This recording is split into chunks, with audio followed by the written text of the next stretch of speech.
Brian Tracey একটা রিসার্চে দেখিয়েছেন যে 90-10 রুল।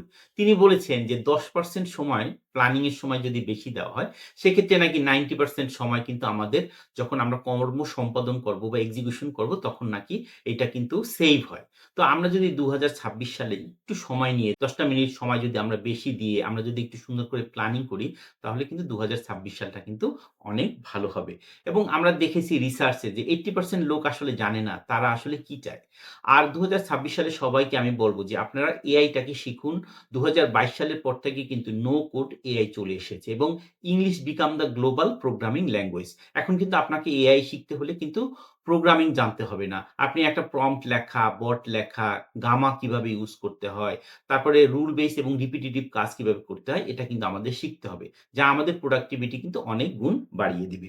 তো নাম্বার 1 পয়েন্ট হচ্ছে যে সেলফ রিফ্লেকশন করা। মানে নিজের সাথে নিজে কথা বলা যে ২০২৫ সালে আমি কি ভালো করেছি এবং ২০২৬ সালে এখান থেকে কিভাবে ইমপ্রুভ করা যায়। যেমন একজন ছাত্র হয়তো ভাবতে পারে যে আমার রেজাল্টটা ভালো করা দরকার। একজন কর্পোরেট হয়তো ভাবতে পারে যে আমার আসলে কিভাবে টিমের সাথে আরো সুন্দর করে কোলাবোরেশন করা যায়, অ্যাক্টিভ লিসেনিং কিভাবে করা যায়।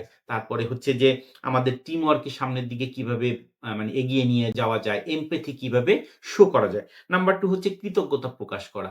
আপনি যে ব্যাপারে কৃতজ্ঞ তার একটা লিস্ট তৈরি করুন এবং কৃতজ্ঞতা প্রকাশ করুন। যেমন হতে পারে যে চাপের মধ্যেও আপনি একটা ভালো টিম পেয়েছেন এইজন্য আপনি হয়তো কৃতজ্ঞ।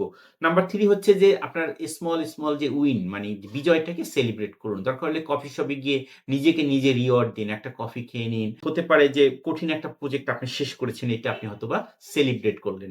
তারপর হচ্ছে যে স্মার্ট একটা গোল সেট করা।